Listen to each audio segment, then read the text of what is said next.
প্রচণ্ড গরমে যখন খাদ্য তালিকায় একটা শরবত না রাখলে চলছে না, তখন ঘুরিয়ে ফিরিয়ে আমরা সেই আমের শরবত খেতেই বেশি পছন্দ করি।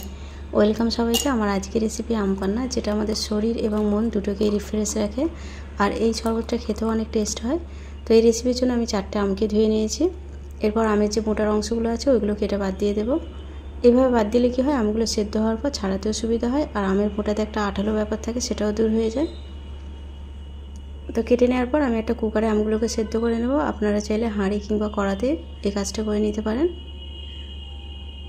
তো একটা কুকার নিয়েছি, কুকারে আমগুলো দেওয়ার পর 1 কাপের মতো পানি দেবো। যেহেতু কাঁচা আম, খুব বেশি পানি লাগবে না। 1 কাপ পানি দিয়ে আমি গ্যাসের হিটটা হাই করে দিয়ে কুকারটা বসিয়ে দেব। তো প্রথমে আমি হাই হিটে একটা সিটি দিয়ে দেবো, আর দ্বিতীয় সিটিটা লো হিটে দিতে হবে। টোটাল 2টো সিটি পড়বে। প্রথমটা হাই হিটে দিয়েছি আর লাস্ট সিটিটা একদম লো হিটে দিয়েছি। তো আমগুলো খুব ভালোভাবে সেদ্ধ হয়ে গেছে। একটা পাত্রে নিয়ে নিলাম, আর নিয়ে নেওয়ার পর হালকা একটু ঠান্ডা করে নেব। ঠান্ডা করার পর খোসাগুলোকে এইভাবে ছাড়িয়ে নিতে হবে। তো খোসার ভিতরে যে পাল্পগুলো আছে ওইগুলো হালকা একটু হাতে করে এইভাবে চাপলেই কিন্তু বেরিয়ে আসবে, যেহেতু আমগুলো সেদ্ধ হয়ে গেছে। তো আপনারা চাইলে এই কাজটা চামচের সাহায্যেও করতে পারেন। তো খোসাগুলোকে একটু চেপে চেপে পাল্পগুলোকে বের করে নেওয়ার পর যে বড় খোসাটা ছিল ওই খোসাটার ভিতর থেকে চামচের সাহায্যে পাল্পগুলোকে বের করে নিলাম। সবগুলো ঠিক একই রকমভাবে করে নেব। সবগুলো খোসা বাদ দেওয়ার পর আটির মধ্যে যে পাল্পগুলো লেগে আছে ওইগুলো এই চামচের সাহায্যে ঠিক এই রকমভাবে টেনে টেনে একটু বের করে নেব।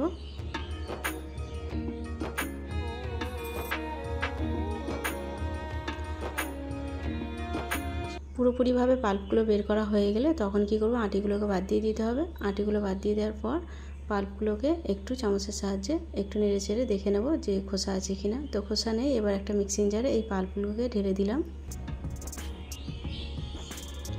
এরপর পুদিনা পাতা দেবো 1/2 কাপ, আর দিয়ে দেবো ধনে পাতা 1/2 কাপ, আর আদা দিয়েছি 2টো গাঁটের মতো।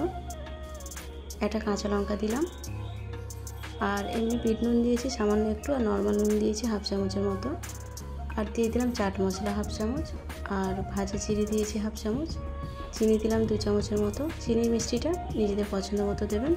আর পানি দিয়ে দিলাম 1 কাপের মতো। এবার পেস্ট করে নেব, আর পেস্টটা কিন্তু খুব মিহি করে করতে হবে।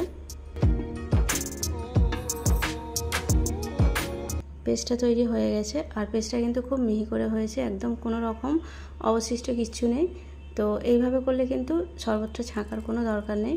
এরপর আমি একটু পানি দিয়ে দিলাম, 1 কাপের মতো ঠান্ডা পানি দিয়েছি। তারপর সব কিছু মিশিয়ে আমি দেখাচ্ছি পেস্টটা কতটা স্মুথ হয়েছে, একদম কোনো রকম অবশিষ্ট কিচ্ছু নেই। তো এইভাবে শরবত খেলে কিন্তু এর যে উপকারিতা আছে সেটা পুরোপুরিভাবে পাওয়া যাবে। আর আপনি যদি মনে করেন ছেঁকে খাবো, সেক্ষেত্রে অনেকটা ফাইবার চলে যেতে পারে বাইরে। এরপর শরবতটা সাইডে রেখে দেবো। রেখে দেওয়ার পর একটা প্লেট নিয়ে নেব, আর সেই প্লেটে দিয়ে দেবো 1 চামচের মতো লাল লঙ্কার গুঁড়ো, আর দিয়ে দেবো 1/2 চামচ নুন। নুন আর লঙ্কা গুঁড়ো একটু ভালোভাবে মিশিয়ে নিতে হবে।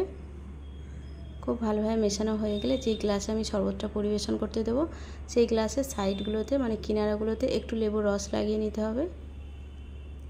2টো গ্লাসে লেবুর রস লাগিয়ে নেওয়ার পর গ্লাসটাকে ওই মিশ্রণের উপরে একটু উপর করে ধরতে হবে, যাতে ওই মিশ্রণটা পুরো গ্লাসের কিনারাতে লেগে যায়। এইভাবে একটু ঘুরিয়ে ধরার পর অন্য একটা গ্লাসকে ঠিক একই রকমভাবে একটু ঘুরিয়ে মিশ্রণটা লাগিয়ে নেব। আর অবশিষ্ট মশলাটা আমার রান্নার কাজে লেগে যাবে। তো 2টো গ্লাসে আমি রেডি করে নিলাম। এরপর আমি কয়েক টুকরো বরফ দিয়ে ওই যে শরবতটা রেডি করেছি শরবতটা ঢেলে দেবো। আর যদি মনে করেন শরবতটা আর একটু পাতলা করবো, সেক্ষেত্রে পানির পরিমাণটা বাড়িয়ে দিতে পারেন। আর পরিবেশন করার সময় যদি বরফ দিয়ে পরিবেশন করেন তাহলে শরবতটা ঠান্ডা ঠান্ডা খেতেও ভালো লাগবে। আর আগে থাকতে বরফ দেওয়া থাকলে কি হয়, শরবতটা অনেক বেশি পাতলা হয়ে যাবে। আবারও যদি বরফ দেন তাহলে কিন্তু এর স্বাদ অনেকটাই কমে যাবে। তার জন্য বরফ দিয়ে এইভাবে পরিবেশন করবেন। তো আমি 2টো গ্লাসে দিয়ে দেওয়ার পর গার্নিশ করার জন্য 2টো পাতলা করে কেটে রাখা লেবুর স্লাইস দিয়ে দিলাম, আর 2টো পুদিনা পাতা দিয়ে দেবো 2টো গ্লাসে। আপনারা চাইলে পুদিনা পাতা বেটে ওপর থেকে ছড়িয়ে দিতে পারেন, যেহেতু আমি আগে দিয়েছি তার জন্য আর দিলাম না।